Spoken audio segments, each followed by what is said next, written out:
Reviving this cobweb infested, probably got black widows all up in this truck. This truck's been sitting for 5 years. We're gonna tear into it and see what we can do to get it started and safe and back on the road on this edition of Inside the Garage. First step to reviving the beast is to get a fresh battery in. We got a nice AC Delco battery. Let's see if we can start the truck. Let's see how lucky we're gonna get. Well, all right, that's not too bad. Truck's been sitting for 5 years. Starts clicking the key. Let's get it up in the air and see what kind of surprises we've got. So the first step of this truck is to make sure that the frame is not oxidized or rusted. It's not. It seems to be pretty clean. This truck looks like an Arizona truck. It's not up from Massachusetts. Some of you guys from Massachusetts know what I'm talking about. Number two, and probably one of the most important parts, because we got to live for another day.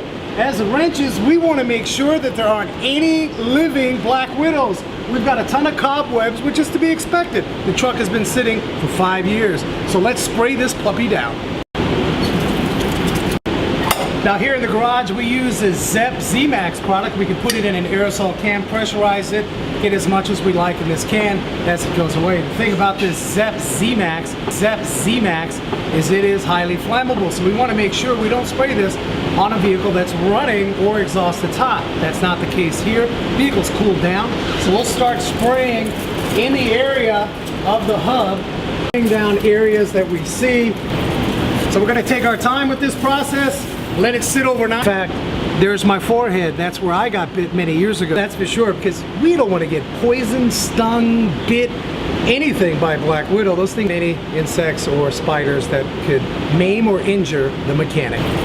So we're going to take our time with this process. Let it sit overnight. Get at it in the morning. Look for any air fuel management issues. We got it started with a battery. Got lucky there. And we're also going to check all the safety, all the rubber on the vehicle. Extended crank present, we know we at least need to replace the fuel filter, drain out that tank. Not sure, at this time that fuel pump seems to be doing its job. We've got that extended crank, more than likely the fuel filter has got that varnishy type fuel. You know, that fuel when it breaks down from sitting is going to become a shellac. Start pouring that on some furniture to shellac it. Well, maybe not, but it definitely needs to get out of the gas tank. So we'll take that. That's not extreme. Changing out the fuel filter and refreshing that fuel tank with good gas will get this thing starting up a whole lot better.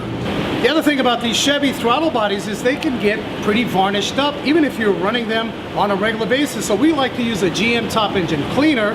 I'll get that part number for this. This is really good stuff. You put it inside this IV setup, run it down the nozzle as the engine's running, and you'll slowly clean out, you'll decarbon and get rid of all of that varnish. Now we use GM, but you can also use a BG product, and Seafoam will work just as well.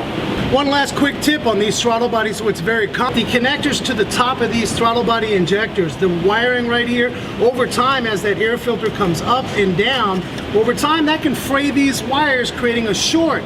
So if your vehicle, this throttle body is not starting on, you check to make sure those wires are not frayed. If they're frayed, it's a pretty easy and simple throttle body injector wiring harness from GM. I'll have that down on the link as well. So now that we got the air fuel management system somewhat squared away, we'll have a new fuel filter, clean out our throttle body. We're also going to change out the spark plugs, go through a nice healthy tune-up, and one more, as added good measure, we're going to change out the ignition coil. Even if that ignition coil is working perfect right now, it's pretty aged, and that can easily heat soak over time, causing an extended crank or no start. One thing we also noticed is the brakes. The brake pedal seems to go all the way down to the floor. That is a safety issue, so let's dive in and find out what's going on with the brakes. With that brake pedal going all the way to the floor, we definitely have a hydraulic system issue. The first place we're going to check is this brake master cylinder. And on this design, you've got a 2-chamber system. You've got the rear chamber on this is for the front brakes, and the front chamber is for the rear brakes. And that front chamber for the rear brakes, is totally bone dry. So we're going to pull off all 4 wheels, but we're going to probably end up finding something suspicious in the back wheels. Let's pull them off and find out. So real quick tip, if you've got the wheels, the back side of these wheels, these drums, the backing plate, if you see this type of moisture, that's a good sign either A, you've got an axle seal, or if your brake pedal's going to the floor, you got either a caliper or a wheel cylinder leaking brake fluid, so that you need tension right away.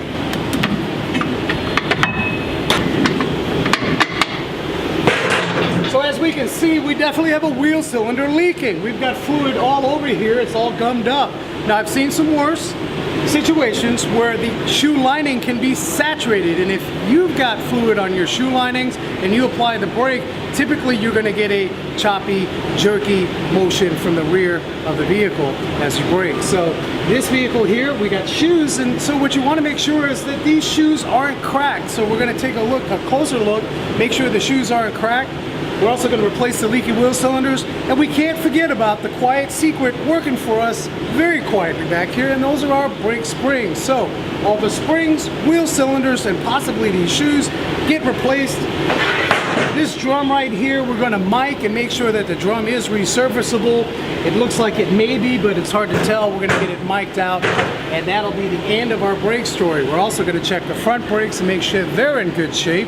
So this is pretty much the extent of how far we're going to go with this Chevy truck.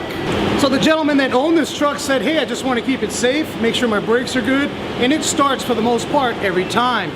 There are some other needs on this truck, and perhaps it'll return sometime soon so we can get another video of the beast that was revived after 5 years of sitting. Actually, the Chevy truck wasn't as bad as all. It could have been a whole lot worse. A real quick tip, if your vehicle's going to sit for a while, make sure that you get a fuel stabilizer, just like you'd put in your lawnmower. You'd want to do the same for your gas tank if it's sitting for a while, because if not, we got lucky here, but in most occasions that fuel pump needs to be replaced, and that can get real expensive. So thanks for hanging out in our garage. I do ahead of time. It's a working environment. I do want to apologize ahead of time. Working environment. We got our coolers on.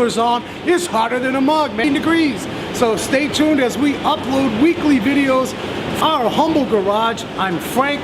Thanks for catching us. If you like the video, give us a thumbs up. Tell your friends, tell your family. If you go to the zoo, tell your friends at the zoo. Bringing you live videos from inside the garage.